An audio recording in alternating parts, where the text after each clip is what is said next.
This is More Than 5%, a podcast dedicated to covering the stories of women in sports. Whatever the sport, whatever the role, everyone is welcome. Now, let's join our hosts, Zoe Hicks and Carly Jackson, for a weekly conversation with women who inspire.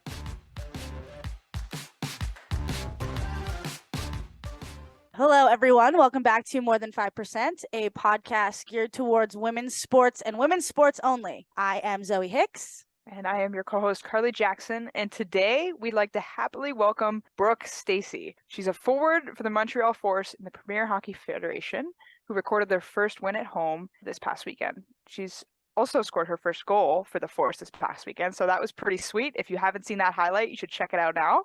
She's also a gold medal winner with Team Canada at the under-18 level. She was a big-time player for the University of Maine Black Bears and the Buffalo Beauts following her graduation.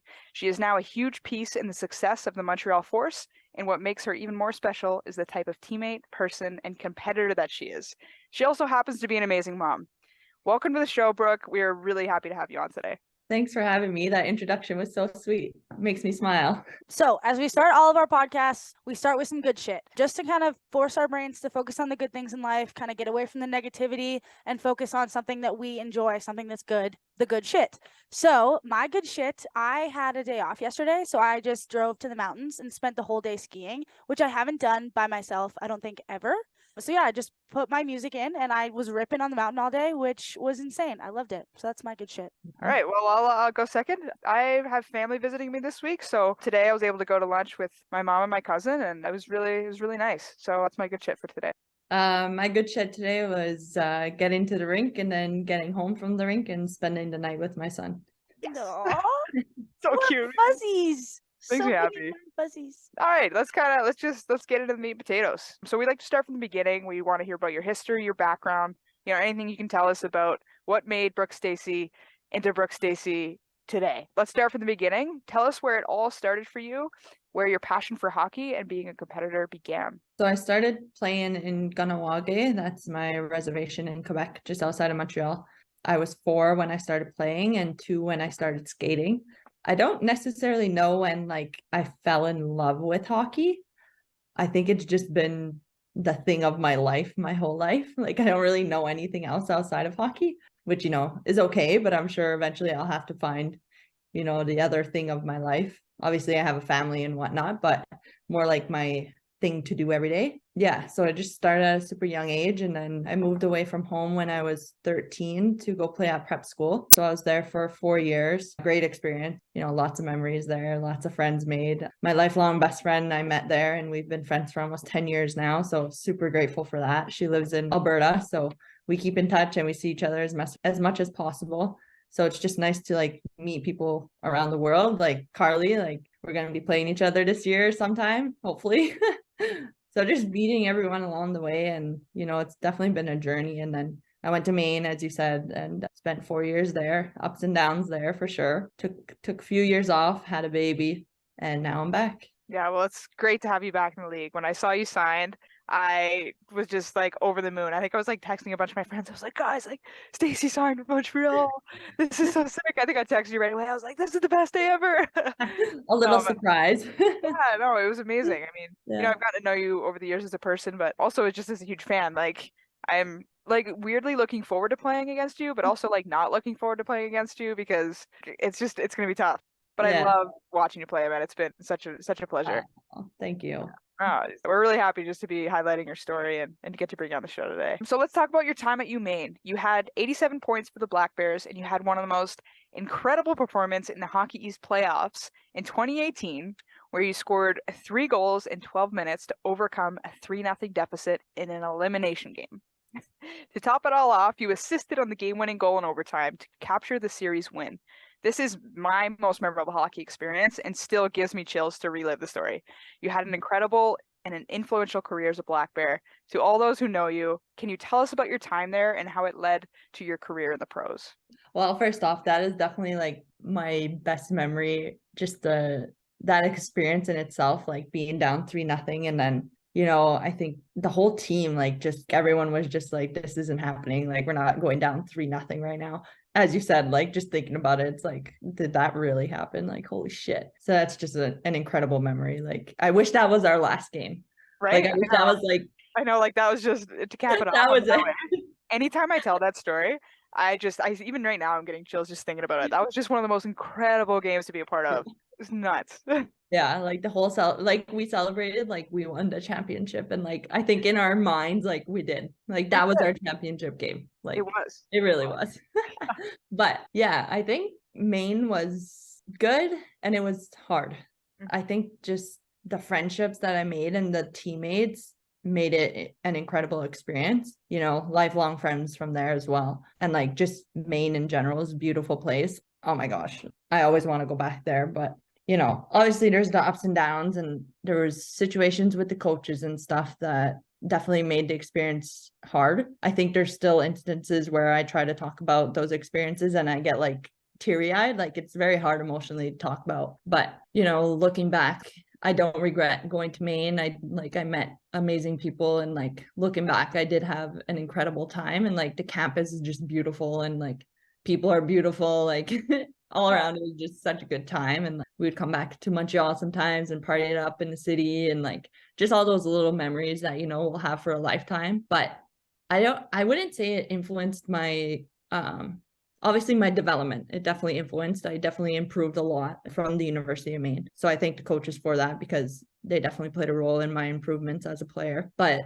after Maine, I quit hockey for, I think it was like half a year or a whole year, something like that. But I was just not in love with the game. Like I kind of hated hockey a little bit after Maine. Right. And I was like, I can't do this anymore. Like I'm done. And then the offer for Sweden came up to go just for 2 months. So I was like, okay, let me try it and see if I like it again. I went to Sweden. It was okay. Different. I lived by myself in a little apartment, and I was like, this is awful. Like I'm super shy, so it's hard to make friends. And I'm like living by myself in a country I've never been to. Oh my gosh, this is crazy. Pretty cool experience to go to Sweden to play hockey, and then played for Buffalo and got pregnant halfway through the season. Little oopsie there, but love my son now. So took off a little bit after getting pregnant. Fun fact, I played 2 games knowing I was pregnant. That was very nerve-wracking. Yeah, you didn't tell anybody? Well, like my mom knew, my parents knew, but like no one in the league knew yet. Mm-hmm. It was a little nerve-wracking. But if you creep my Instagram and you go look at my picture of me and Kaylee, that weekend I posted the caption, "Go easy on me in the corners." It's because I was pregnant. So just a little fun fact if you want to go creep my Instagram.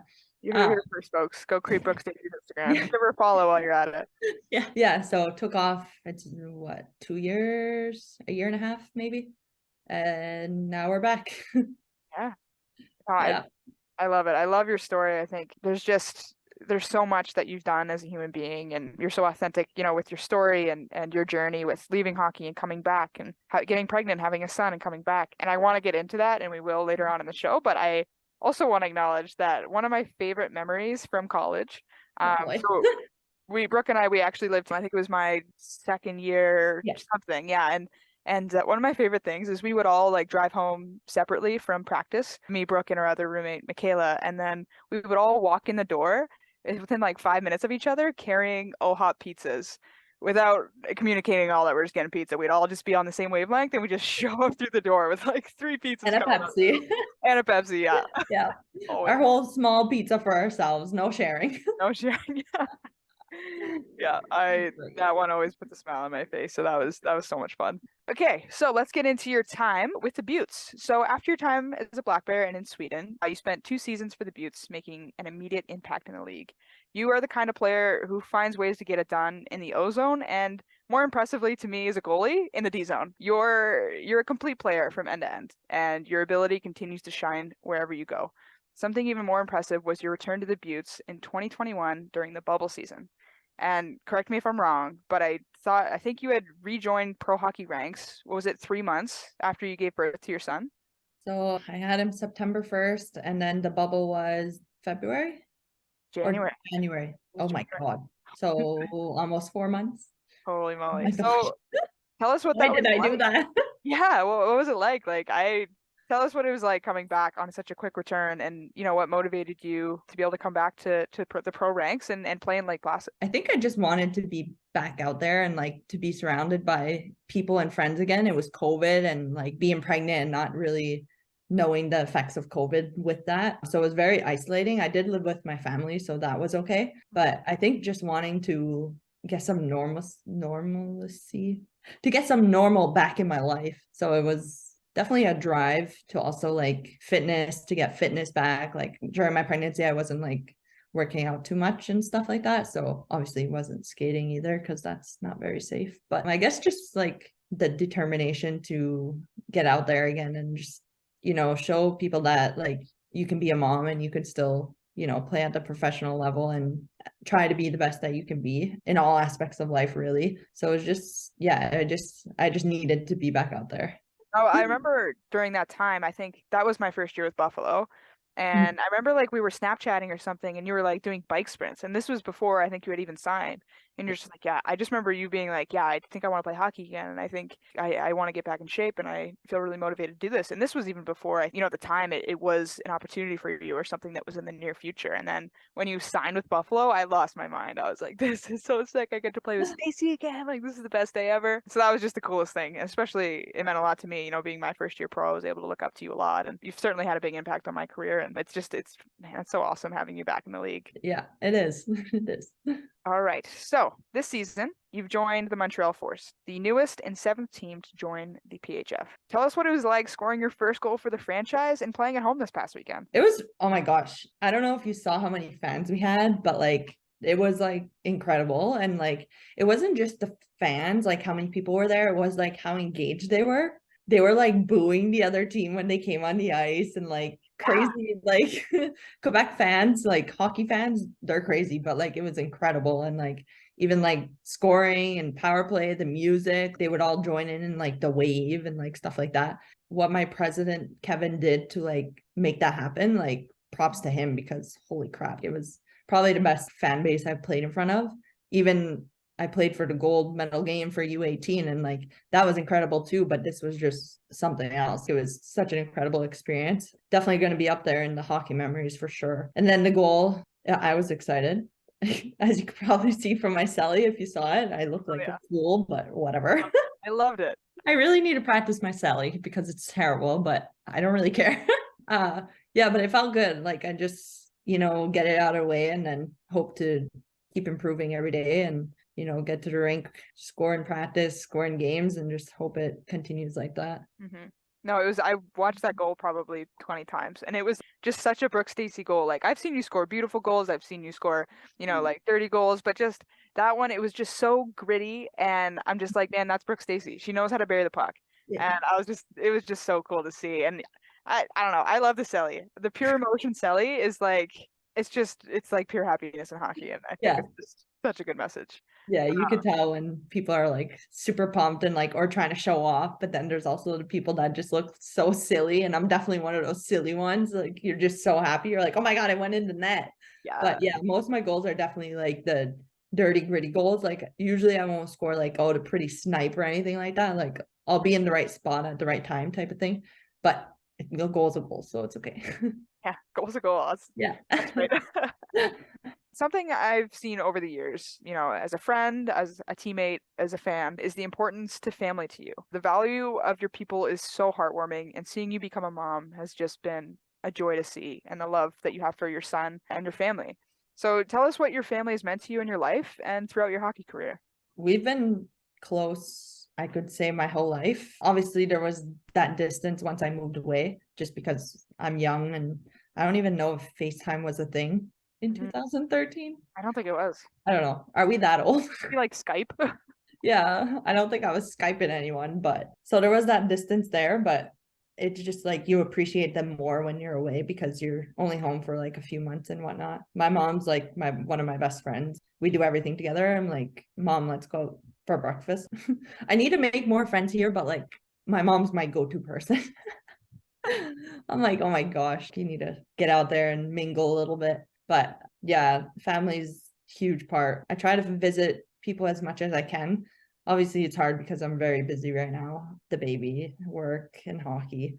So it's like 3 jobs basically, but try to visit my grandparents and stuff. And I'm very lucky.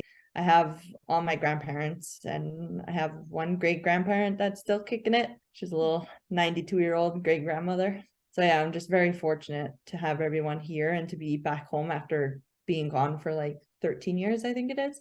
But it makes me happy how close my relationships are, even though I was gone for so long, because I feel like that definitely could have fell, off the wagon a little bit, but it definitely didn't. So yeah, I'm just super grateful for that. And my son, I love him so much. Like it's like heartbreaking how much I love him, but I think that's normal. It's a handful. It's definitely hard to be a mom. I'm newly a single mom, so I'm adjusting a little bit to handling all my three life things going on, like work, hockey, and the baby. But you always have to adapt and adjust and do the best you can all the time. So yeah, I'm extremely grateful for my son. Like he's such a good baby, even though he's evil sometimes. Like he'll pull my hair and I'm just like, what are you doing? Like, can you not? Like full like handful. And I'm like, I don't want to yell at you, so I just tell him like, let go of me because you're making me mad. But you just have to stay calm because they're 2 and they don't know what they're doing. Yeah. No, I mean, he is so adorable. Right? He is such a sweetheart. So was he at your game this weekend?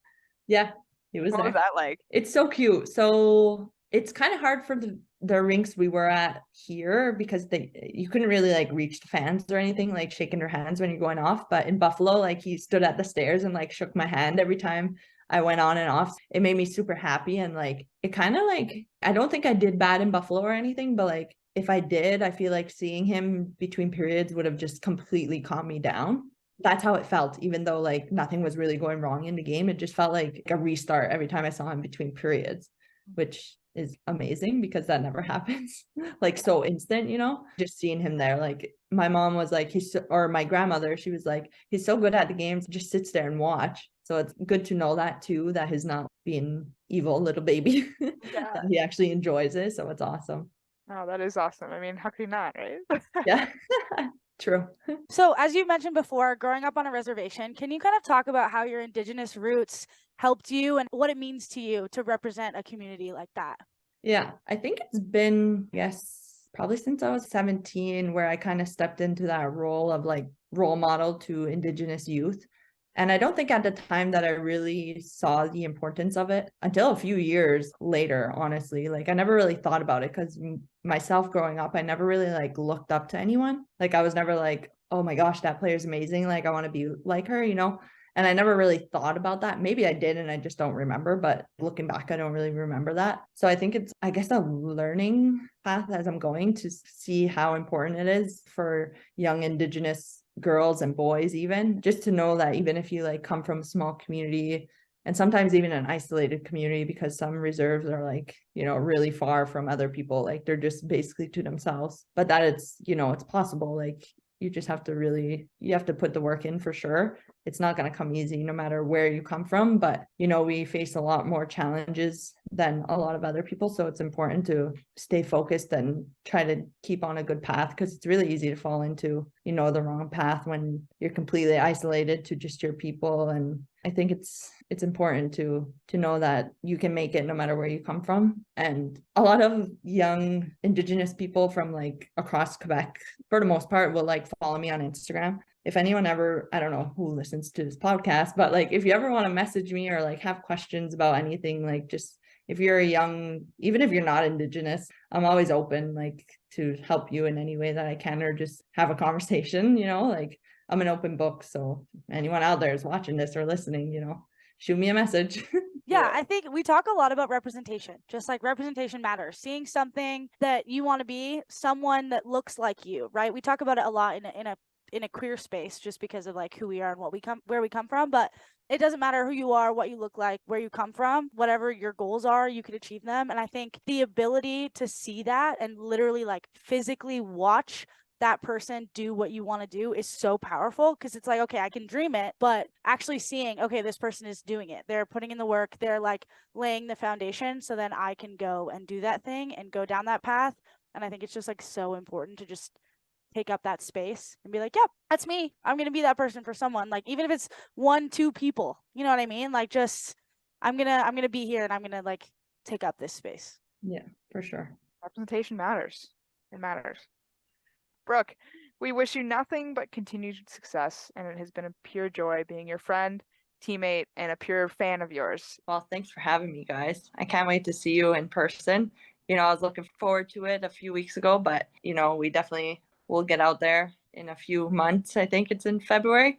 A long way. But I guess just for all the moms out there, it's a hard journey, but, I think we naturally adapt, and just not to be too hard on yourself. If you have dishes laying around, like, who cares? Leave the damn dishes and go watch Netflix or read a book. Just put yourself first sometimes, because you're a person too. Like, you're not just a mother, you're not just a hockey player. Like, you're literally a human being, and you have to take care of yourself. Sometimes I lose track of that and, like, kind of forget, oh my gosh, like, you need to, like, just go watch TikTok or something, So just to remember to put yourself first sometimes and do something that makes you happy.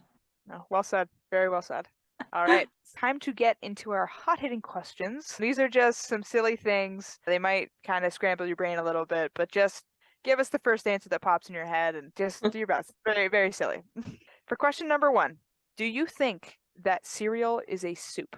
Yes or no? No. Why or why not? That was so fast. I love that. No. Yeah, No. But I would like to hear your logic. When I think of soup, I think of, like, sogginess. And when I eat cereal, I make sure that it doesn't get soggy. I like that. We haven't heard that answer yet. And That's a new one. Yeah, That's I good like logic. that. Okay. That was a test and you passed. Okay, question number 2. Is a Pop-Tart a ravioli? No. What is your logic? I feel like Pop-Tart's a candy and raviolis for dinner. Good point. Good point. I like it. Question number 3. And this one, the first time I heard it, I was like, what? So if you need a second, just take it. But is a pea in a pod also considered an egg? That's a maybe for me. Okay, that's our first maybe, folks. Like, an egg comes out of the mother and whatever, so I don't know where the pea comes from in the pod. Right. It's kind of like the yolk of the pea, right? Yeah. So a maybe for me. Is it the yolk of the pea? Is it? I don't think it is. Okay. I don't think so either, but it could be. You said that confidently. You were like, it is. I don't know. I don't think so. Is it though? Is it? Okay. No. Anyway. Send us a comment what you think if a pea in a pod is also considered an egg, folks. Okay, last question here. Are socks shoes? Oh. I think it depends on the circumstance. Do I have to answer yes or no? No, you can provide however you feel like you want to answer the question, just hit us with it. Okay. I think inside it can be considered a shoe, because you don't want to wear shoes from outside inside, but you can wear your socks as shoes that were inside your shoes. Yes. Oh gosh, my brain. No, that's a good point. That's a good point. Yeah, because like I don't like to walk around the house barefoot, and it's like you're wearing, a shoe for your foot. I agree. This is developing my thought process. I think in past weeks, I think I've said no, but circumstantially, that makes sense. Well, thank you, Brooke, seriously, so much for having you on. You're one of the first guests that I was like, we're doing this podcast. I got to get Brooke on here, especially when you signed with the Force. I'm like, yeah, we got to get Stacey on this podcast and share her story and highlight how amazing you are. And, so if we can get some more fans in your corner, that's the goal here, right? And you're just doing amazing work, and really proud to call you a friend, and really looking forward to playing against you. Thanks so much for having me and thinking of me. Of course. Okay. Thank you so much for tuning in this week to More Than 5%. Catch us next week, Thursday morning at 11 a.m. Central, where you get your podcasts. You know what to do. Our action item for this week is share this podcast with someone you think will like it. So, if your mom loves following your sports or women's sports, send it to your mom, send it to a friend, send it to somebody, because our goal is to get more women's sports coverage. The people that are already listening, you can help us out with that and share our pods. That's everything. Okay, bye. Bye. Bye.